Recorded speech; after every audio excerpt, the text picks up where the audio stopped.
Débora comece a reunião com uma oração. Amém. Jesus, nós te agradecemos por esse momento de comunhão. Nós estamos aqui reunidos, Senhor, em Teu nome. Que o Senhor possa falar, Deus, aos nossos corações.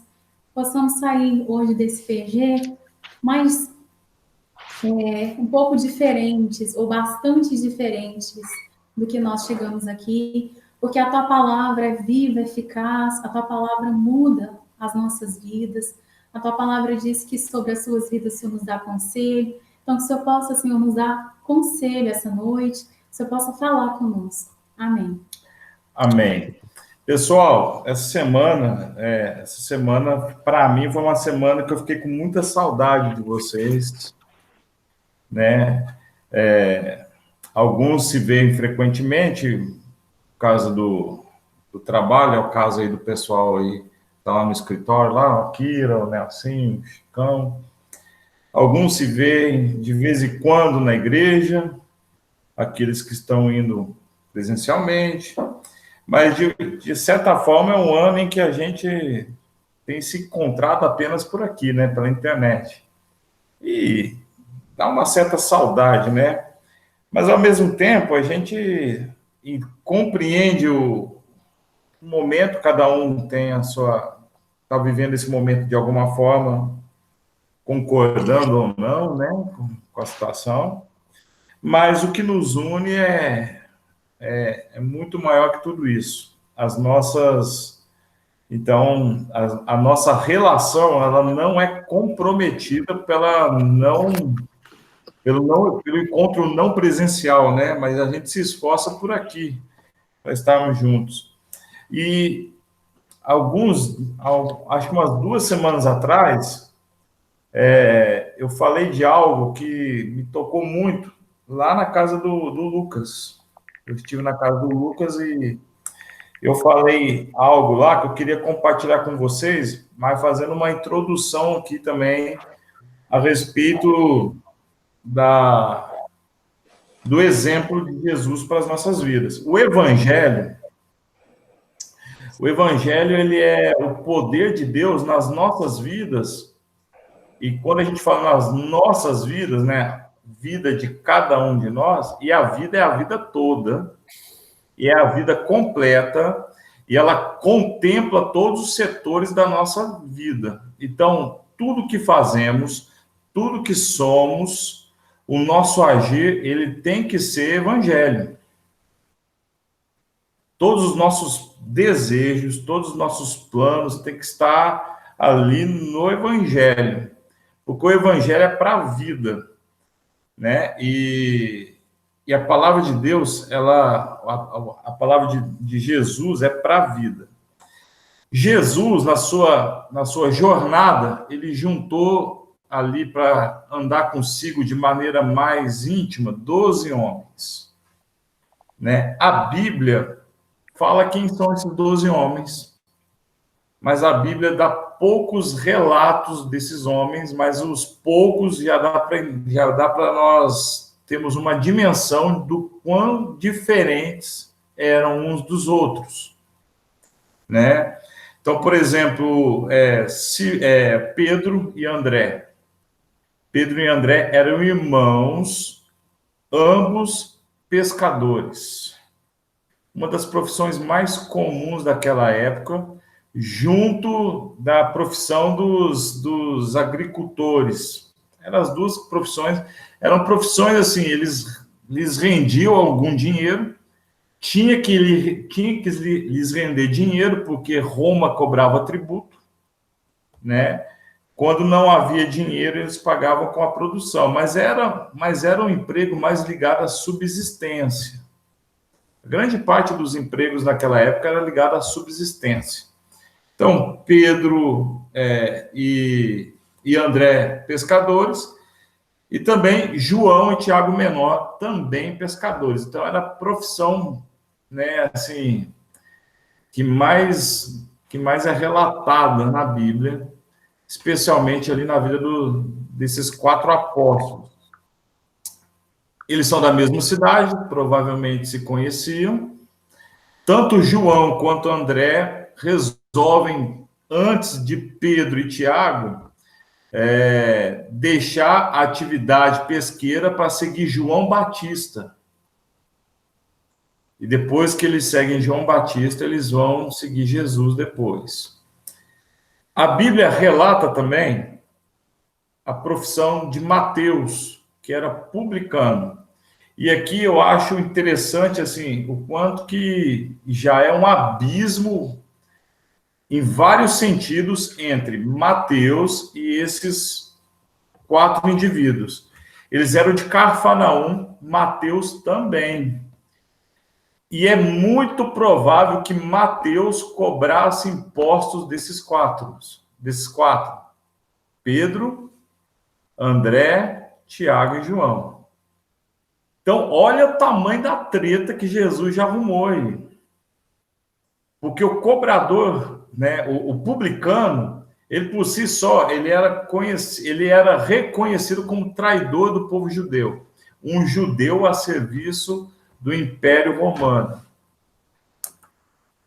Mateus também deixa a sua profissão. É uma profissão que lhe colocava numa situação não apenas econômica, mas social alta. E Mateus aceita andar com Jesus e aceita andar junto com esses 4. Outro cara que a Bíblia fala que tinha uma ocupação é o Simão Zelote. Qual que era a ocupação do Simão Zelote? Ele tinha uma ocupação de lutar contra o Império Romano. Ele era um zelote. Era um partido político, às vezes violento, que visava a libertação de Israel do Império Romano. Então, olha só que louco. Esse é outro que podia ter um atrito pesado com Mateus. E está lá e aceita. E quando ele aceita andar com Jesus, ele topa largar também o quê? A luta política. Nós temos um 4 personagem que é Judas Iscariotes. A Bíblia não relata qual que é a profissão dele, mas o sobrenome dele pode nos dar uma ideia de quem ele foi. Iscariotes pode vir de Sicários, e Sicário também um partido político, só que mais fundamentalista. Esse, mais violento que os zelotes, usava da violência e eles eram até assassinos. Então, olha só a qualidade dos caras que Jesus vai arrumando. A Bíblia não relata a profissão do Bartolomeu, mas a Bíblia cita que ele era um estudioso das Escrituras e era ele que fazia as perguntas mais difíceis e as melhores colocações. Então, pode-se ter uma ideia de que ele era, vamos colocar assim, a gente não tem certeza, alguém que pelo menos estudou as Escrituras de maneira rabínica, ele pode ter sido um teólogo. Então, Jesus colocou pescador, zelote, publicano, um estudioso das Escrituras, pelo menos um conhecedor, né? E esses 12 foram os homens que Jesus escolheu. Homens diferentes. E quando eu olho para nós aqui nessa micro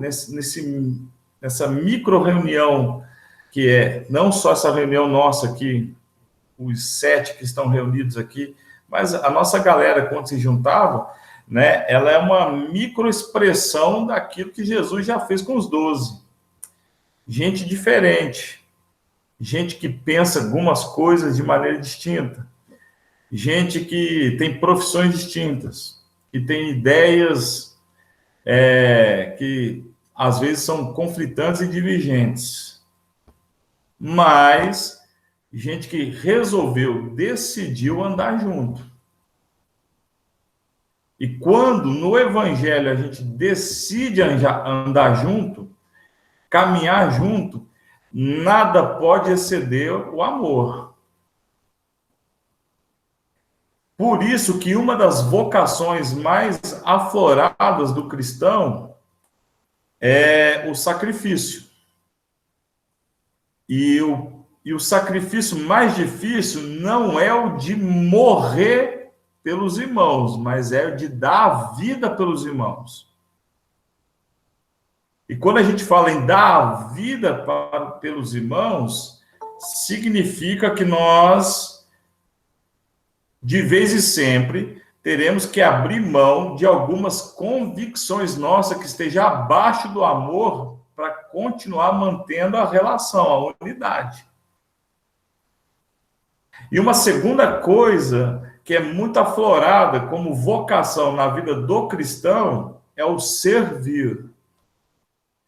E nós só conseguiremos servir a esse mundo quando, de fato, a gente servir uns aos outros. E a terceira condição bem aflorada do cristão é honrar uns aos outros. E no capítulo 13 do livro de João, Jesus vai dar o exemplo da honra e do serviço, que não apenas é uma função nossa como servos de Jesus, como agora é uma vocação nossa para o mundo e principalmente de uns para com os outros. E aí o versículo 1 do capítulo 3 de João começa falando o seguinte, eu vou ler na nova versão, da nova tradução da linguagem de hoje. Diz o seguinte, faltava somente um dia para a festa da Páscoa. Jesus sabia que tinha chegado a hora de deixar este mundo e voltar para o Pai. Ele sempre havia amado os seus que estavam neste mundo e os amou até o fim. Então, é interessante que esse momento aqui do capítulo 13 de João é o momento que Mateus, Marcos e Lucas vai se referir como o momento da ceia do Senhor. Então, isso se passa no local onde havia uma mesa preparada. E na cultura judaica, a mesa é uma das coisas mais importantes e íntimas que tem, porque você só permitia assentar à sua mesa aqueles que você considerava alguém honrado para sentar nela ou alguém íntimo. E aqui está cheio de simbologia judaica que pode nos ensinar muita coisa. Então, esse momento é um momento que antecipou a comida. Certo? Antecipou a comida. E aqui Jesus, e tanto no Evangelho de Lucas vai falar isso de maneira mais... de Marcos vai falar de uma maneira mais poderosa, Jesus, ele expressa todo o seu sentimento para com aqueles homens. Aqueles homens que fizeram muita coisa por Jesus, mas que também deram muito trabalho para Jesus. E até nesse momento aqui vai ter um deles em especial, que eu acho que é o que mais deu trabalho para Jesus, vai dar trabalho aqui também. E, irmãos, nós vamos dar trabalho uns para os outros direto. Mas o que nos une é o amor, e o amor excede todas as coisas. Versículo 2. Jesus e os seus discípulos estavam jantando. Então, estava ali naquele tempo de jantar, né? O diabo já havia posto na cabeça de Judas, filho de Simão Iscariotes, a ideia de trair Jesus. Isso está lá no capítulo 21 de Lucas. Jesus sabia que o Pai lhe tinha dado todo o poder e sabia também que tinha vindo de Deus e ia para Deus. O versículo 3 especial, aqui descreve que Jesus sabia quem ele era mesmo, ou seja, Deus. E que ele, sendo Deus, ele tinha todo o poder. Então, João, ele começa a escrever assim, acentuando isso, porque isso aqui é uma informação importante no contexto. Não era qualquer um, não era o maior entre os homens. era o Criador de todas as coisas, como está lá em Gênesis capítulo 1. É simplesmente Deus, encarnado em forma humana.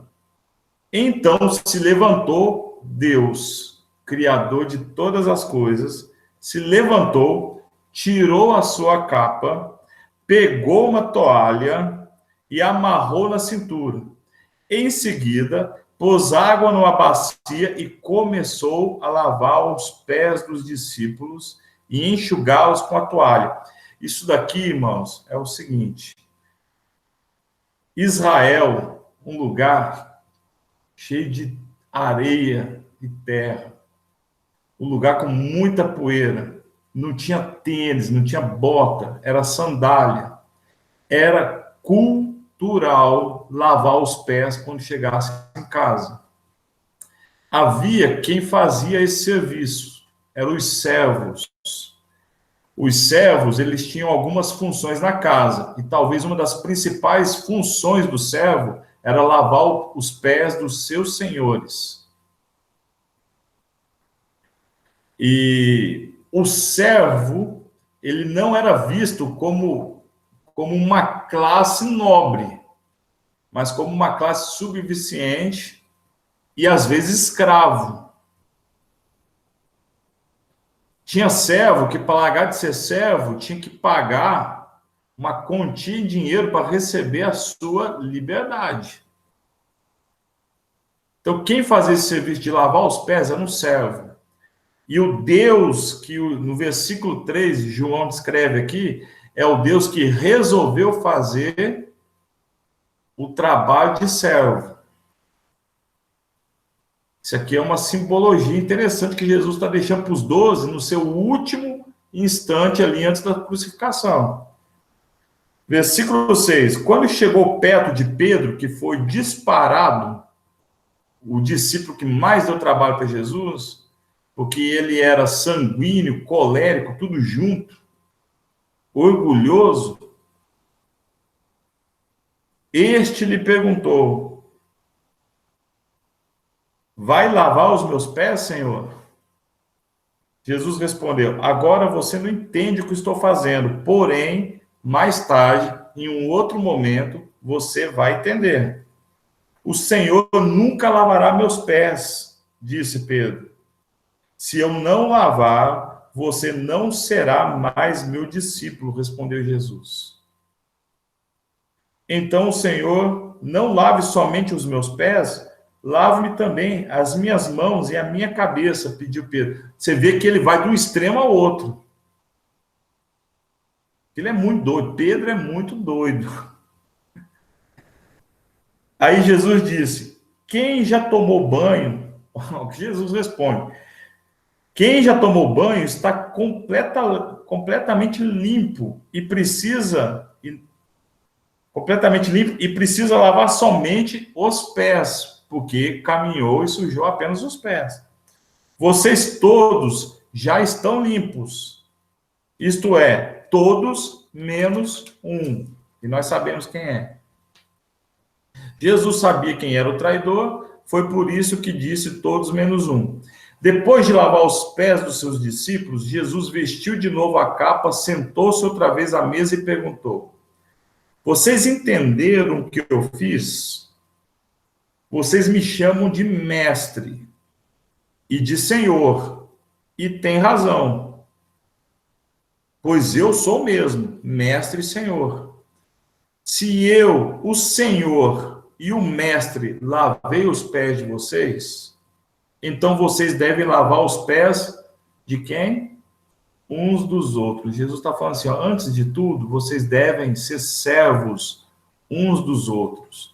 Antes de tudo, vocês devem honrar uns aos outros. E se você tem um orgulho exacerbado, antes de tudo, vocês devem se sacrificar para honrar e servir uns aos outros. Porque, irmãos, se nós conseguirmos fazer isso entre nós vamos conseguir fazer isso no mundo. Porque uma coisa eu digo para vocês, há coisas na nossa vida que nós temos mais facilidade em fazer com um desconhecido do que com o irmão. Porque o desconhecido não vai entrar tanto na nossa intimidade, ou nunca entrará, e ele participará de um momento na nossa vida. E talvez nunca mais não nos veja. Mas nós estamos diariamente expondo as nossas vidas uns aos outros, as coisas boas e as coisas ruins. E esse é o nosso desafio. É expor mesmo e continuar suportando no sentido de aperfeiçoar uns aos outros, servindo e honrando. Versículo 15. Pois eu dei o exemplo para que vocês façam o que eu fiz. Eu, o Senhor e Mestre. Eu afirmo a vocês que isso é verdade. O empregado não é mais importante do que o patrão. E o mensageiro não é mais importante do que aquele que o enviou. Já que vocês conhecem esta verdade, serão felizes se a praticarem. Irmãos, a gente fica atrás de tanta receita de alegria e felicidade, e a Bíblia nos dá tantas, e a maioria delas está ligada, está relacionado à honra e ao serviço ao próximo. Eu não sei vocês, mas eu me sinto muito feliz, mais feliz, eu me sinto muito feliz quando eu recebo presente. Eu gosto mesmo, mas eu sinto uma alegria enorme em dar presente. É uma das coisas que me faz feliz. E é uma coisa, assim, inexplicável. É muito bom quando você faz um favor para o irmão e sente aquela alegria. É muito bom servir mesmo, meus irmãos. Uma das receitas fidedignas de felicidade é entre nós haver honra e serviço. Versículo 18. Não estou falando de vocês todos. Eu conheço aqueles que escolhi. Pois tem de se cumprir o que as Escrituras Sagradas dizem. Aquele que toma refeição comigo se virou contra mim. Falando de Judas novamente. Digo isso a vocês agora, antes que aconteça, para que quando acontecer, vocês creiam que eu sou quem sou. Eu afirmo a vocês que isto é verdade. Quem receber aquele que eu enviar, estará também me recebendo. E quem me recebe, recebe aquele que me enviou. Aí Jesus está falando o seguinte, né? Que não somente numa perspectiva missiológica, mas principalmente entre nós aqui. Quando nós recebemos uns aos outros, nós recebemos ao Senhor. E eu queria complementar a reflexão de hoje com a parte da ceia, que é algo que tem queimado meu coração há algumas semanas. Eu gostaria de compartilhar com você, porque a ceia do Senhor foi um momento de intimidade entre eles. E o versículo 14 do capítulo 22 de Lucas, capítulo 22, versículo 14, diz o seguinte: quando chegou a hora, lembrando, irmãos, que cada história tem um, né, João contou uma história que Lucas contou outra. Mas isso aqui é o mesmo momento, é o mesmo recinto, né? É o mesmo local ali. Quando chegou a hora, Jesus sentou-se à mesa com seus apóstolos. Ele lhes disse: como tenho desejado comer esse jantar de Páscoa com vocês antes do meu sofrimento. Mas um momento de intimidade. Pois eu digo a vocês que nunca comerei este jantar até que eu coma o verdadeiro jantar que haverá no reino de Deus. Jesus está... Irmão, isso aqui é uma despedida mesmo. Isso aqui é a última refeição que Jesus comeu como homem. E a última de todas, ele quis comer com os seus apóstolos, que ele vai chamar de amigo. Então, é um momento muito íntimo. Então, Jesus pegou o cálice de vinho, deu graças a Deus e disse: peguem isto e repartam entre vocês. pois eu afirmo a vocês que nunca mais beberei deste vinho até que chegue o reino de Deus. Aí a explicação é a mesma. Versículo 19, pois depois pegou o pão, deu graças a Deus, e em seguida partiu o pão e o deu aos seus apóstolos, dizendo, isto é o meu corpo, presta atenção, meus irmãos, isto é o meu corpo, que é entregue em favor de vocês. Façam isto em memória de mim. Depois do jantar, do mesmo modo, deu a eles o cálice de vinho, dizendo, este cálice é a nova aliança feita por Deus com o seu povo, aliança que é garantida pelo seu sangue derramado em favor de vós. Mas, né, aí eu falo do traidor de novo. Veja, o traidor está aqui, sentado comigo à mesa, pois o Filho do Homem vai morrer de maneira como Deus já resolveu. Mas ai daquele que está traindo o Filho do Homem. Então os apóstolos começaram a perguntar uns aos outros quem seria o traidor. Nós tratamos esse tema da mesa como um memorial ritualístico, tá? Mas não é um memorial ritualístico. Ali é um momento íntimo que hoje é passado a nós também, irmãos. Então, quando Jesus fala o seguinte, este é o meu corpo, este é o meu sangue, façam isso em memória de mim, ele não está falando do momento de um cálice de suco de uva ou de vinho e um pedaço de pão. Mas ele está falando de uma vivência, de uma relação, de uma vida inteira que nós temos que fazer o quê? Em memória dele, porque o sangue foi derramado e a carne foi castigada por nós. Então, agora, o memorial não é um momento, o memorial é uma vida. Então, a nossa vida tem que ser agora em quê? Em memória dele. Façam todas as coisas em memória de mim.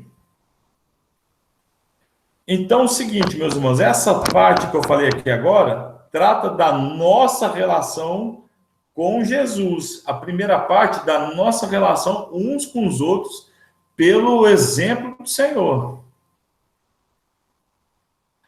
Falei da diferença que há entre eles e esses homens, sendo diferentes, resolveram ser uma igreja, que é um corpo bem ajustado. E esses homens foram os homens que, usando as estradas pavimentadas de Roma, levou o evangelho ao mundo conhecido daquela época e chegou até nós. Então, eu não acredito, meus irmãos, é uma coisa que está no meu coração, eu não acredito que o evangelho de Jesus chegue a alguma pessoa ou alguém por competência nossa, mas pela nossa relação, com certeza. Pela ligação de fraternidade, amizade e amor de uns para com os outros aqui.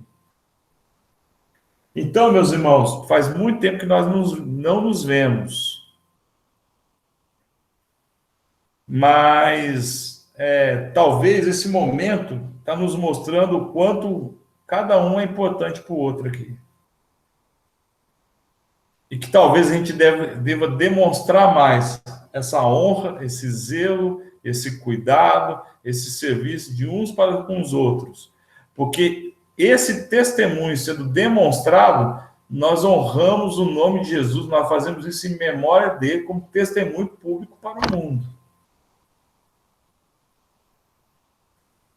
Então a saudade é grande de vocês, meus irmãos. E quando a gente tiver a oportunidade de estarmos juntos de novo, sem qualquer restrição, que a gente possa, quem sabe, fazer um grande banquete, de fato, para comemorar a amizade um do outro, né? e a gente honrar sempre, em todas as oportunidades, né? As pessoas, a gente não precisa botar uma bacia de água e lavar o pé, porque os nossos pés são mais limpos que os dos apóstolos, mas nós precisamos nos honrar diariamente. Então, quem está aqui, né? O Tiaguinho, a Isabelle, o Chicão, o Estevinho, o Nelsinho, o Akira e o Lucas. É muito bom ter vocês aqui, né? E que Deus nos conserve juntos nas nossas afinidades e apesar das nossas diferenças.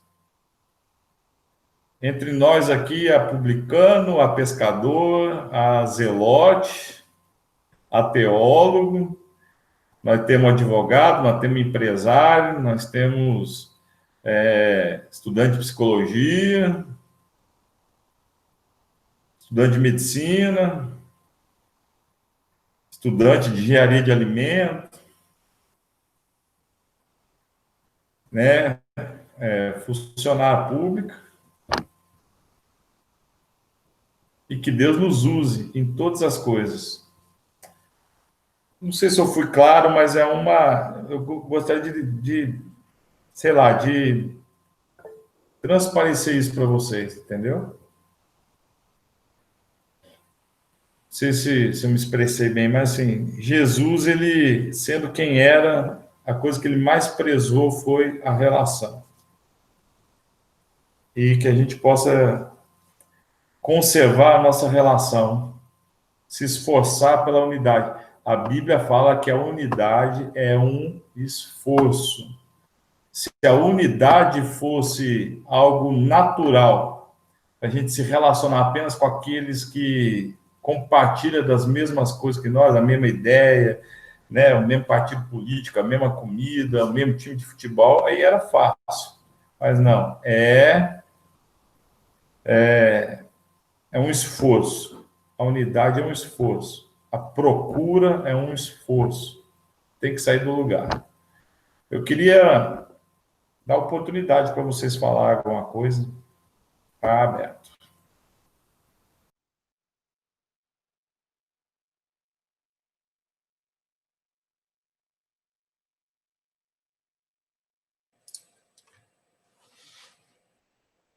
Gustavo, estão me ouvindo, né? Então, beleza. Então. Toda vez que você fala nesse assunto, eu sinto que eu sou falho, né? Até comentei aqui.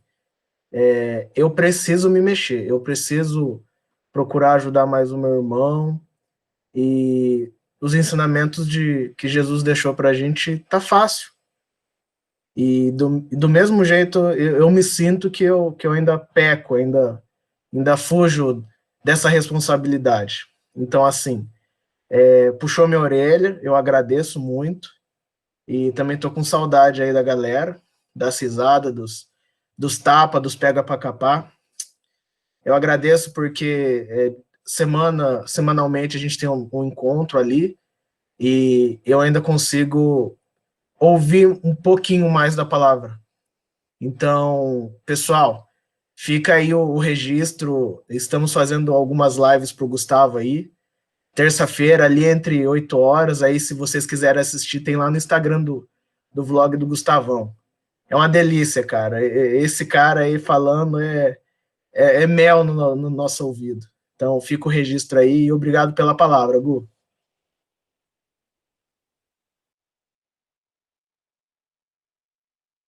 É um misto de mel com pancadaria, né? É gostoso.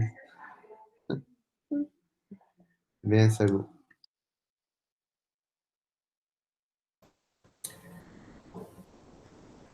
Obrigado, gente.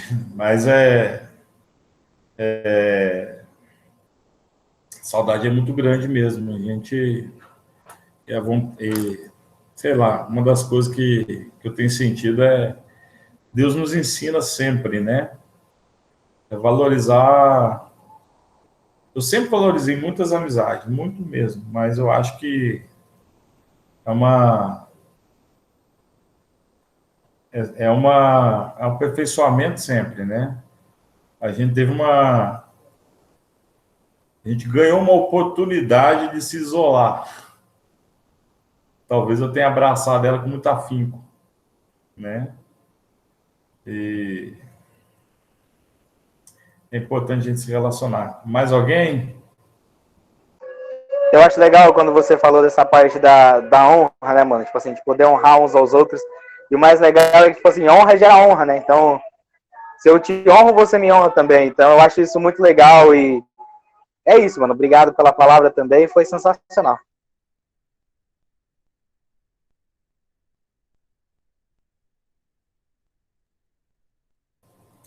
Amém, galera. Bom demais. Nós estamos estudando o livro de Tiago às quartas-feiras, né? Tem falado um pouco a respeito disso também. A gente tem gravado e colocado lá no YouTube, lá. Então, é um canal meio interno nosso, né? Peraí que a dona Débora quer falar. Peraí.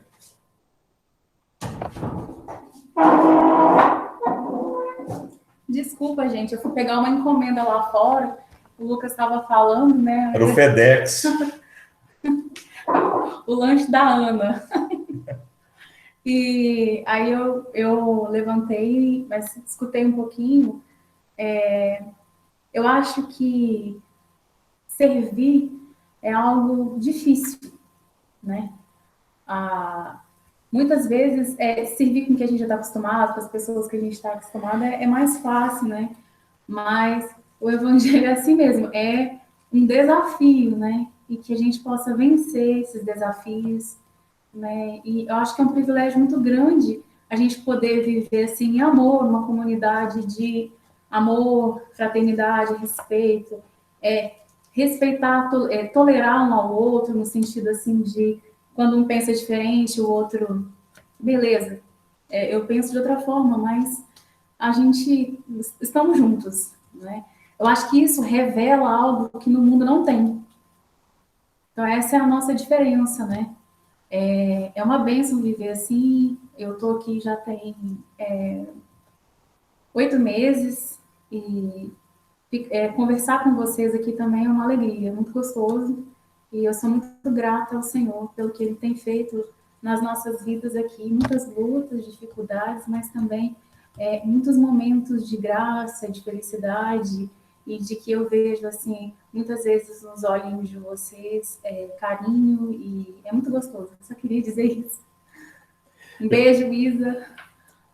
Um beijo, Chicão, que eu não tô vendo, e o Thiaguinho aí. Eu fico pensando no senso de humor de Deus, colocando Pedro e Mateus junto, né? Muito doido. Eu só vou dar um spoiler da EBD de amanhã, né? Tem um trecho que nós estamos estudando a respeito de Jesus, tem um trecho amanhã que é muito interessante. Jesus sendo Deus, como a gente estudou semana passada, né? Um ser não criado, mas um ser criador. Gênesis 1:26 relata isso. O seu sacrifício não foi na cruz.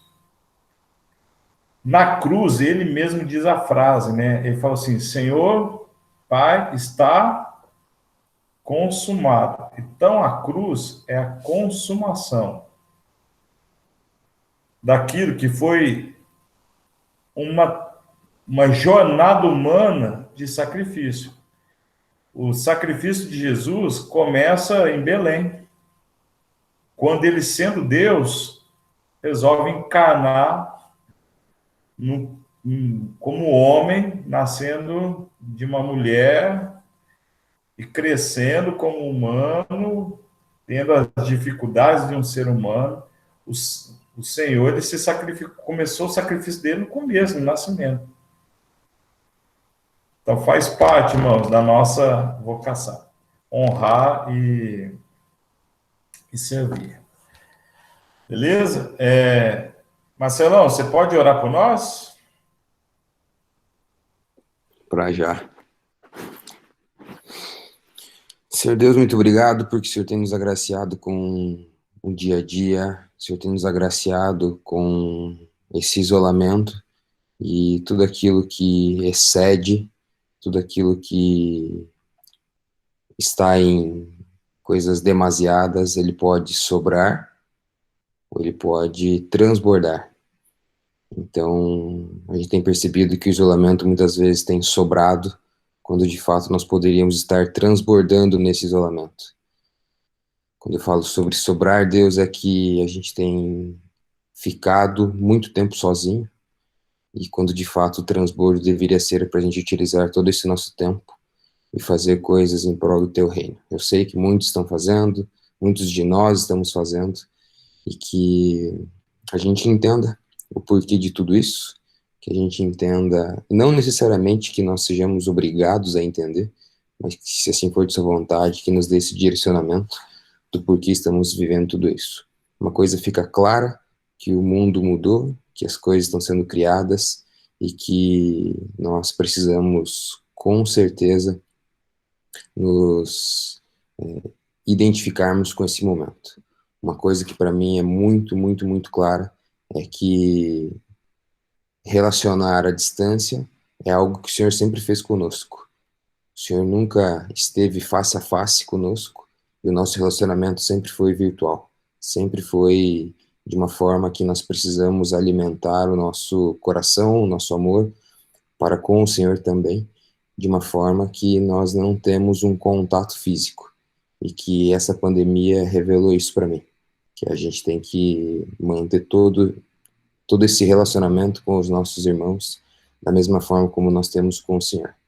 Então, obrigado por tudo isso e que o Senhor nos dê entendimento sobre tudo o que acontece. Em nome de Jesus, amém. Amém, meus irmãos. Deus abençoe. Tamo junto. E estamos à disposição, tá bom? Valeu, Marcelão. Valeu, Nós. Lucas. Thiaguinho, Valeu, pessoal. Estevão, beijo. Isa, Chicão, Lucas. Estevão, Nelson. Deus abençoe a vida de vocês. Boa Abraço. noite. Tchau, tchau. Tá. Bom demais. Chicão, Tchau, obrigado. mito, usa terno. Chicão, fala aí pra eu ouvir sua voz, cara. Eu acho que é Saudades, mentira, não meus tem amigos. não. Fala aí, Chicão. Tô falando já, velho. Ficou só nós mesmo? Fala, Só nós, né? Mas tá gravando, não fala besteira não. Ah, Tá gravando, né? Chicão. Pô, já ia falar uns besteira aqui já. menino lindo. Um abraço pra vocês, Piá. Tô com saudade, não é queimar uma carne, hein, Piá? Verdade, mano. Nem me fala. Poxa vida. Carninha pós-pandemia, já deixa na agenda. Já tá marcado aqui, ó. É. Próximo PG, você aqui em casa. Dentro. Gostamos. Valeu, Falou, seus Até lindos. mais, meus amigos. valeu. Tá pegando fogo aqui, bicho?